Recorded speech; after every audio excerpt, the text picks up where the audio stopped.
प्यारे बच्चों, आज हम नवोदय विद्यालय प्रवेश परीक्षा के लिए गणित की तैयारी पर चर्चा करेंगे। जो भी बच्चा कक्षा 6 या कक्षा 8 में नवोदय विद्यालय की तैयारी कर रहे हैं, वे मानसिक योग्यता विकास परीक्षण के प्रश्नों को तो हल करते ही हैं, साथ ही साथ भाषा जो हिंदी या अंग्रेजी रहता है उसको भी बना लेते हैं। लेकिन गणित में थोड़ा दिक्कत महसूस करते हैं, क्योंकि गणित में अगर अच्छा से तैयारी नहीं होगा तो गणित के प्रश्नों को हल कर पाने में काफ़ी कठिनाइयाँ महसूस करते हैं। तो इस गणित के लिए कुछ चैप्टर दिया हुआ है, कुछ अध्याय दिए हुए हैं। इन चैप्टर या अध्यायों को थोड़ा सा उसकी बुनियादी ज्ञान को अच्छी तरीके से तैयार कर लेना होगा, ताकि उस अध्याय से आने वाले प्रश्नों को वे हल कर सकें। ऐसे अध्यायवार पाठ पढ़ लेने के बाद अगर जो भी क्वेश्चन सैम्पल पेपर रहता है उसको अगर प्रैक्टिस करेंगे तो ज़्यादा अच्छा तैयारी होगा और उसके बाद ही वे गणित के प्रश्नों को हल कर पाएंगे। तो चलिए आज हम शुरू करते हैं पहला चैप्टर संख्या और संख्या पद्धति के बारे में। ये गणित का जो विषय है ये कक्षावार विषय के रूप में भी पढ़ा जाता है, लेकिन मानसिक योग्यता परीक्षण या जो भाषा का प्रश्न आएगा वो क्या होता है, पुस्तक के पाठ से अलग होता है। लेकिन गणित का जो होता है अपने सब्जेक्ट नॉलेज पर आधारित रहता है, इसलिए आप इन चीज़ों पर थोड़ा ध्यान दें। तो चलिए आज हम देखते हैं संख्या और संख्या पद्धति क्या है। जैसे आप यहाँ स्क्रीन में देख रहे हैं, चैप्टर 1 है।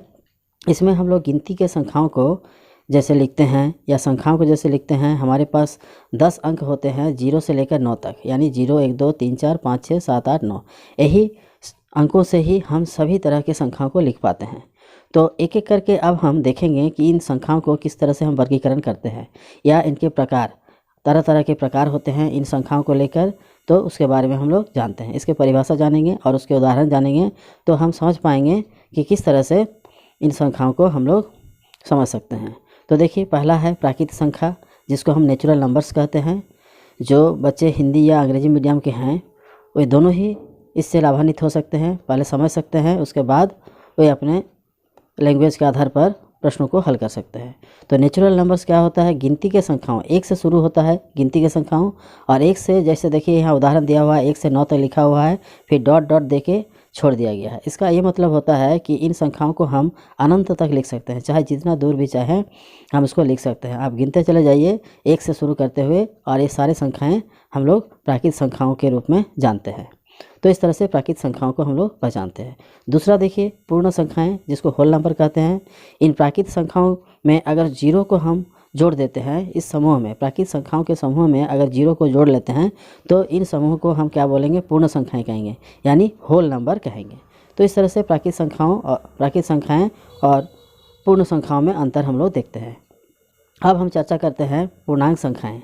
पूर्णांक संख्याएँ जिसे इंग्लिश में हम लोग इंटीजर कहते हैं। तो इंटीजर्स क्या होता है, प्राकृतिक संख्याओं में शून्य तथा ऋणात्मक संख्याएं। देखिए ये प्राकृतिक संख्याएं हैं और ये पूर्ण संख्याएं हैं। इसके साथ अगर ऋणात्मक संख्याएं हम लोग ले लेते हैं, पूर्ण संख्याओं के साथ अगर ऋणात्मक संख्याएं ले लेते हैं, या प्राकृतिक संख्याओं के साथ शून्य और ऋणात्मक संख्याएं ले लेते हैं, तो उन संख्याओं के समूह को हम क्या बोलेंगे, पूर्ण संख्याएं कहेंगे। देखिए यहाँ उदाहरण दिया हुआ है, जितना भी ऋणात्मक और धनात्मक और शून्य सभी को एकत्रित रूप से हम लोग क्या बोलते हैं, पूर्णांक संख्याएं कहते हैं, इंटीजर्स कहते हैं। तो इस तरह से इंटीजर्स के बारे में हम लोग जान गए। आप इस परिभाषा और उदाहरण को एक बार याद रखें तो आपको ये सारी चीज़ों का ज्ञान प्रश्नों में मिलेगा, जिसके आधार पर हम प्रश्नों को हल करेंगे। लेकिन इन परिभाषाओं को और उदाहरण को आपको दिमाग में हमेशा बना के रखना होगा। तो एक बार सुन लें, एक बार पढ़ लें तो आपको याद हो जाएगा, या फिर बीच बीच में इसका पुनरावृत्ति करके भी इसको लंबे समय तक याद रख सकते हैं। और एक बार बचपन में याद हो जाता है तो ज़िंदगी भर ये याद रहता है, इस पर भी ध्यान दे सकते हैं। अब देखते हैं सम संख्याओं के बारे में हम लोग चर्चा करते हैं। तो सम संख्याएं क्या होता है, जिन संख्याएं 2 से विभाजित होते हैं। ये देखिए 2 से जो संख्याएं विभाजित होती है उसे हम सम संख्याएं कहते हैं। जैसे 2 से शुरू करते हुए एक छोड़ कर अगर चलेंगे, जैसे 2 4 6 8 10 12, तो ये सारे सम संख्याएँ होंगे। या फिर हम एक अलग तरीके से परिभाषा इसका दे सकते हैं, अगर किसी भी संख्या के इकाई का अंक 0 2 4 6 8 ये संख्याएं हो, इकाई का अंक 0 हो या 2 हो या 4 6 8 हो, तो वे संख्याएं सम संख्याएं कहलाती है। जितने भी बड़े संख्याएं हो ना क्यों, हर संख्याओं को तो हम लोग भाग करके नहीं देखेंगे, या भाग करने में काफ़ी समय लग जाएगा।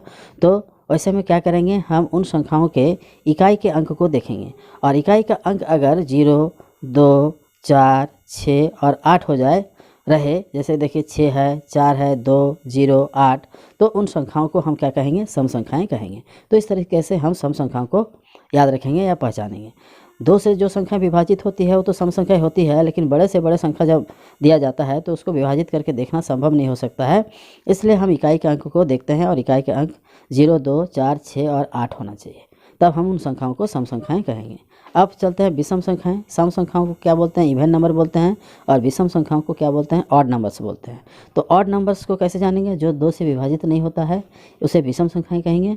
लेकिन एक आसान तरीका आप जानिए कि इकाई का अंक में 1, 3, 5 और 7 रहना चाहिए। इकाई का अंक में 1, 3, 5, 7 और 9, ये संख्याएं अगर इकाई के स्थान पर है तो हम क्या कहेंगे, ये सारे संख्याएं विषम संख्याएं होगी। तो इस तरह से विषम संख्याओं के बारे में हम लोग जानते हैं। अब देखिए आगे 6ठा नंबर में क्या है, ऋण एवं अभाज्य संख्याएँ, जिसको हम प्राइम नंबर्स कहते हैं। तो एक से बड़ी माने जो संख्याएँ या जो जिन संख्याओं का सिर्फ 2 ही संख्याओं से विभाजित होता है, जिन संख्याओं को का सिर्फ 2 ही संख्याओं से विभाजित होता है, या जिन संख्याओं को सिर्फ हम 2 संख्याओं से विभाजित कर सकते हैं, एक और वह स्वयं, उन संख्याओं को हम अभाज्य संख्या या ऋण संख्या कहते हैं। जैसे मान लीजिए यहाँ उदाहरण देखिए 2 है, तो ये 2 किससे विभाजित होता है, 1 और 2 से, माने 1 से और स्वयं से, यानी 2 है तो स्वयं हुआ 2 और 1 से। 3 भी देखिए, ये भी अभाज्य संख्या है क्योंकि ये भी सिर्फ 2 ही संख्याओं से विभाजित होता है, 1 और 3 से। तो हम ये बोल सकते हैं कि अभाज्य संख्याएँ वो संख्याएँ होती है जिनका जो सिर्फ 2 ही संख्याओं से विभाजित होता है, 1 और स्वयं। तो ऐसे संख्याओं को हम अभाज्य संख्या कहते हैं। 5 देखिए, ये 1 और स्वयं से विभाजित होता है, मतलब 1 और 5 से विभाजित होता है। 7 भी वैसे ही है, 1 और 7 से, 1 और स्वयं से विभाजित होता है। तो ऐसे करके हम सारे संख्याओं को जान सकते हैं कि कौन संख्याएँ अभाज्य है, कौन संख्याएँ ऋण है, यानी दोनों ही संख्याएँ ऋण एवं अभाज्य संख्या कहते हैं, जिसको हम अंग्रेजी में प्राइम नंबर्स कहते हैं। अब आगे चलते हैं, भाज्य संख्याओं के बारे में जानते हैं, यानी जो संख्याएँ 2 से अधिक संख्याओं से विभाजित होती है, जिनका अगर हम कहेंगे गुणनखंड 2 से ज़्यादा होता है, यानी 2 से अधिक संख्याओं से विभाजित होते हैं, तो ऐसे संख्याओं को हम क्या बोलते हैं, भाज्य संख्या। जैसे 4 किससे किससे विभाजित होता है, 1 से विभाजित होता है, और स्वयं 4 से विभाजित होता है, इसके अलावा 2 से भी विभाजित होता है। तो इसका मतलब ये संख्या जो है 2 से अधिक संख्याओं से विभाजित होता है। तो ऐसे संख्याओं को हम भाज्य संख्याएँ कहेंगे। 6 किन किन संख्याओं से विभाजित होता है, 6, 1, 3 और 6, यानी इसका 2 से अधिक गुणनखंड होता है, यानी 2 से अधिक संख्याओं से ये विभाजित होता है। ऐसे संख्याओं को हम भाज्य संख्याएँ कहेंगे। 8 भी देखिए, 8 किससे किससे विभाजित होता है, 1 से विभाजित होता है, 2 से, 4 से और 8 से। तो इसका मतलब ये 2 से अधिक संख्याओं से विभाजित होता है, इसका मतलब ऐसे संख्याओं को हम भाज्य संख्याएँ कहेंगे। अब देखिए 8वां नंबर में क्या बोल रहा है कि जुड़वां या अभाज्य संख्याएँ। जुड़वां अभाज्य संख्याएँ, तो इसको बोलते हैं ट्विन प्राइम्स। प्राइम ट्विन्स लिखा है, लेकिन एक्चुअली हम लोग इसको ट्विन प्राइम्स बोलते हैं। तो ऐसे 2 लगातार अभाज्य संख्याएँ जिनके बीच में एक भाज्य संख्याएँ हो, ऐसे 2 अभाज्य संख्याएँ, जैसे मान लेते हैं 3 और 5, ये दोनों अभाज्य संख्याएँ हैं, तो इसको हम क्या बोलेंगे, जुड़वां अभाज्य संख्याएँ। 2 और 3 ये जुड़वां अभाज्य संख्याएँ नहीं हो सकता है, क्योंकि इसके बीच एक भाज्य संख्याएँ होना चाहिए। जैसे परिभाषा दिया है कि ऐसे 2 लगातार अभाज्य संख्याएँ जिनके बीच एक भाज्य संख्या होना चाहिए। जैसे इसके बीच एक भाज्य संख्या क्या होगा, 4 होगा, लेकिन इसके बीच कोई भाज्य संख्या नहीं आ रहा है, तो इसका मतलब इस परिभाषा के आधार पर इसे हम जुड़वां अभाज्य नहीं कहेंगे, लेकिन 3 और 5 को हम जुड़वां अभाज्य संख्या यानी ट्विन प्राइम्स कहेंगे। आगे चलते हैं, 5 और 7 लेंगे तो ये भी चलेगा, क्योंकि ये भी अभाज्य संख्या, ये भी अभाज्य संख्या, और इसके बीच एक भाज्य संख्या भी है 6। तो 2 लगातार अभाज्य संख्याएँ क्या कहते हैं, ट्विन प्राइम्स यानी जुड़ा अभाज्य संख्याएँ कहलाते हैं। 7 और 9 अभाज्य संख्या नहीं है, इसलिए 7 और 9 नहीं ले सकते हैं। 11 और 13 ले सकते हैं, क्योंकि इसके बीच भी एक भाज्य संख्या है 12, और 11 और 13 दोनों ही अभाज्य संख्याएँ हैं।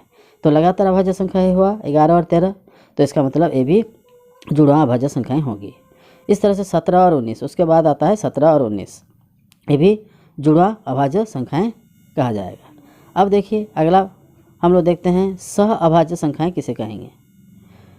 2 अभाज्य संख्याएँ सह अभाज्य संख्याएँ होगी।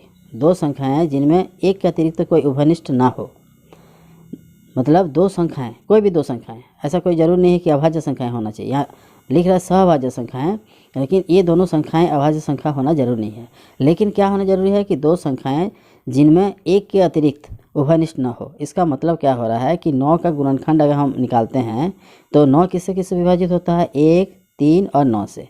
16 किससे किससे विभाजित होता है, 1, 2, 4, 8, 8 और 16 से।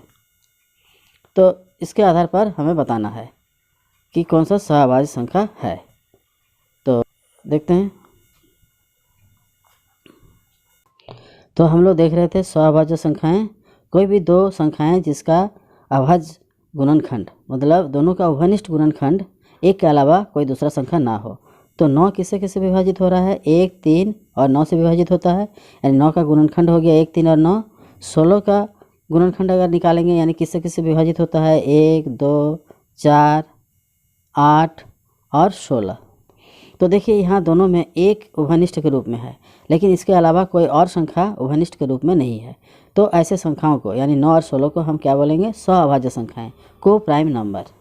या फिर हम और एक तरीका से बोल सकते हैं कि 9 और 16 का अगर हम मौसो निकालते हैं, मौसो का मतलब महत्तम समवर्त निकालते हैं, और अगर महत्तम समवर्त जैसे 1 होता है, जैसे 9 को भाग दिए, 16 को 9 से भाग देंगे, छोटा को बड़ा को छोटा से भाग देते हैं, 9 के 9 घटाएंगे 7 होगा।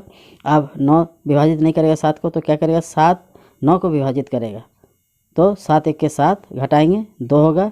फिर 2 किसको भाग देगा, 7 को, 2 3 6, अंत में आ गया 1, शेषफल आ रहा 2 3 6 और शेषफल आ रहा 1। अब 1 क्या करेगा, 2 को भाग देगा, 1 2 को भाग देगा, क्योंकि जो भी शेषफल आता है उसके वो क्या करता है, उसके पहले वाला भाजक को विभाजित करता है। जैसे 7 शेषफल आया था तो 7 क्या किया, 9, यानी इसके पहले वाला भाजक जो था उसको विभाजित किया। इस तरीके से हम HCF यानी मौसो निकालते हैं। अब देखिए 9 से 7 घटाने के बाद शेषफल आया 2, तो 2 क्या करेगा, 7 को विभाजित करेगा, यानी इसके पहले वाला भाजक को विभाजित करेगा। तो 2 3 6, शेषफल आ गया 1। अब 1 क्या करेगा, इसके पहले वाला भाजक क्या है, 2 है, 2 को भाग देगा, तो 1 दूनी 2, अब पूरा विभाजित हो गया। तो अंतिम में जो भाजक आता है उसको हम लोग मौसो बोलते हैं। तो इस तरीके से हम लोग मौसो निकालते हैं। आगे चलकर हम इसको और भी अच्छी तरीके से बताएंगे। अभी अगर आपको जानकारी है तो इसको देख के आप समझ सकते हैं, नहीं तो मौसो निकालने का तरीका और भी हम लोग आगे चल के निकालेंगे। तो 2 तरीके से हम आपको बताएं कि 9 और 16 का जो गुणनखंड निकाले उसमें क्या था, एक के अलावा कोई दूसरा उभयनिष्ठ नहीं था। और इसमें भी हम मौसो निकाल रहे हैं, तो यहाँ पर अंतिम भाजक 1 आ रहा है, यानी मौसो इसमें भी 1 आ रहा है। तो ऐसे संख्याओं को हम क्या बोलते हैं, सहअभाज्य संख्याएं कहेंगे। अगर दोनों का उभयनिष्ठ गुणनखंड 1 हो, एक के अलावा दूसरा ना हो, तो ऐसे संख्याएं क्या कहलाती है, सहअभाज्य संख्याएं कहलाती है। अब देखिए 10वां पॉइंट में क्या बताया है, इकाई संख्या 1 से 9 तक संख्याएं इकाई संख्याएं कहलाती है। हाँ, इकाई संख्या 1 2 3 4 5 6 7 8 9 जो है ये सारे इकाई संख्या होती है, क्योंकि एक अंक का है, इसलिए ऐसे संख्याओं को हम इकाई का संख्या अंक कहते हैं, इकाई का अंक कहते हैं। अब देखिए आगे चल के कहलाती है। साथ ही किसी बड़ी संख्या के अंत में दाईं ओर आने वाला अंक इकाई का अंक कहलाता है। जैसे 379 लिए हैं तो दाएं में क्या है, 9 है, और पहला स्थान में कौन क्या है, 9 है, यानी पहला स्थान में जो अंक होता है उसको हम इकाई का अंक बोलते हैं। उसके बाद वाला जो होता है दहाई होता है, उसके बाद होता है सैकड़ा। तो इकाई का अंक क्या क्या हुआ, जो दाहिने में किसी भी संख्या के दाहिने में इकाई के स्थान में होता है उसको हम इकाई का अंक बोलते हैं। और ये संख्या क्या क्या हो सकता है, 0 से लेकर 9 तक हो सकता है। इकाई का अंक क्या क्या हो सकता है, 0 से लेकर 9 तक हो सकता है। अब देखिए क्रमागत संख्याएं। क्रमागत संख्याएं किसको कहते हैं, जो संख्याएं किसी क्रम या नियम से आए उसे क्रमागत संख्याएं कहते हैं। किसी क्रम से आए, किसी नियम से या क्रम से आए तो उसको हम क्रमागत संख्याएं कहेंगे। जैसे 1 2 3 4 5 6, ये क्रमागत संख्याएं हुआ। या फिर 2 4 6 8, देखिए हर एक का अंतर 2 है, तो ये भी क्रमागत सम संख्याएं हुआ। 1 4 7 10 13, ये भी क्रमागत संख्याएं होगी, क्योंकि सब में अंतर 3 है और इसी नियम के हिसाब से आगे बढ़ रहा है। तो ये ऐसे संख्याओं को हम क्या बोलेंगे, क्रमागत संख्याएं बोलेंगे। क्रमागत संख्याएं क्या होता है, किसी नियम या क्रम के आधार पर लिखा जाता है, तो ऐसे संख्याएं क्रमागत संख्याएं होती है। अगला देखिए वर्ग संख्याएं। वर्ग संख्याएं क्या होता है, वही संख्याएं जिनका वर्गमूल पूर्ण संख्या हो। जैसे मान लें 4 एक वर्ग संख्या है, इसका अगर हम वर्गमूल निकालेंगे तो 2 गुना 2 करेंगे तो 4 होगा, यानी 4 का अगर वर्गमूल निकालेंगे तो 2 होगा, यानी 2 का वर्ग 4 होगा। तो 2 का वर्ग हो रहा है तो 4, यानी ये वर्ग संख्या हुआ। जैसे 9 लेते हैं तो ये किसका वर्ग होता है? 3 का वर्ग होता है, तो 9 भी एक वर्ग संख्या हुआ, यानी 3 गुना 3। दो बराबर संख्याओं को गुना करने से अगर कोई संख्या प्राप्त होता है तो ऐसे संख्याएं क्या होता है? वर्ग संख्याएं होता है। जैसे 3 और 3 को गुना करेंगे, दो बराबर संख्याओं को गुना किए तो एक संख्या प्राप्त हुआ, तो ऐसे संख्याओं को हम क्या बोलते हैं? वर्ग संख्याएं। 2 गुना 2 किए तो 4 हुआ। 16 लेंगे तो 16 भी क्या होता है? 4 गुना 4 होता है। यानी दो बराबर संख्याओं को गुना करने से अगर कोई संख्या प्राप्त होता है तो ऐसे संख्याओं को हम वर्ग संख्याएं कहते हैं। क्योंकि 4 गुना 4 को हम क्या लिखते हैं? 4 का वर्ग। इसको पढ़ते हैं 4 स्क्वायर। 4 स्क्वायर मतलब 4 का वर्ग। तो इस तरह से हम वर्ग संख्याओं के बारे में जानते हैं। आगे चलकर हम लोग और भी बातें जानेंगे। देखिए, अब संख्याएं बड़ी या छोटी, अगर कोई भी बड़ी संख्याएं 2 अंक 3 अंक की बड़ी संख्या लिखने कहा जाए तो कैसे लिखा जाता है? 2 अंक की बड़ी संख्या अगर लिखने बोला जाए तो हम क्या लिखेंगे? 2 9 लिखेंगे, क्योंकि 0 से लेकर 9 तक यही अंक हर एक संख्याओं में लगाया जाता है। और सबसे बड़ी संख्या यहाँ कौन सा है? 9 है। तो जब 2 अंक की बड़ी संख्या बोला जाएगा तो सबसे बड़ी संख्या जैसे 9 है और 2 अंक की संख्या लिखना है तो 2 ठो 9 लिखेंगे, तो 2 अंक की बड़ी संख्या हो जाएगी। अगर 3 अंक की बड़ी संख्या लिखने के लिए कहा जाता है तो क्या लिखते हैं? 3 बार 9 लिखते हैं, क्योंकि 9 सबसे बड़ी संख्या होती है और 3 अंक की लिखना है तो 3 ठो 9 लिखेंगे। अब छोटी संख्याएं अगर हमें लिखने के लिए कहा जाए 2 अंक की छोटी संख्या तो 1 लिख के 0 लिखेंगे, क्योंकि 0 सबसे छोटी संख्या होती है और 1 पहले लिखेंगे तभी हम उसके दाहिने तरफ 0 रखेंगे, तभी ये 2 अंक का संख्या बनेगा। लेकिन अगर हम 0 पहले ले लेंगे तो 0 फिर 0, तो ये 2 अंक की संख्याएं है लेकिन ये कोई संख्या नहीं है, ये 0 के बराबर है। इसलिए 2 अंक की जब भी छोटी संख्या लिखने के लिए कहा जाए या 3 अंक की तो सबसे पहले 1 लेंगे और उसके बाद 0 0 बैठाते जाएंगे। 3 अंक की सबसे छोटी संख्या लेना है तो 1 0 0 बैठाएंगे तो 3 अंक हो जा रहा है। 1, ये हुआ 1 अंक, ये हुआ 2 अंक और ये हुआ 3 अंक। तो इस तरह से 3 अंक की संख्या बनेगी और सबसे छोटी संख्या होगी। लेकिन इसके लिए छोटी संख्या बोलने से क्या होगा? हम लोग सबसे पहले 1 लेंगे और उसके बाद 0 बैठाते चले जाएंगे। तो इस तरह से आज हम संख्या पद्धति में संख्याओं के बारे में चर्चा किए। अगला क्लास में हम लोग इसके आधार पर कुछ प्रश्नों को हल करेंगे और जानेंगे कि इस परिभाषाओं से हमें कितना लाभ पहुंचता है और इसके जाने बिना हम उन प्रश्नों को हल नहीं कर सकते। तो ठीक है बच्चों, आप इसे तैयार रखें, तभी आप अगला क्लास में अगला प्रश्नों को जब देखेंगे तब आपको समझ में आएगा। धन्यवाद। आज यहीं समाप्त करते हैं।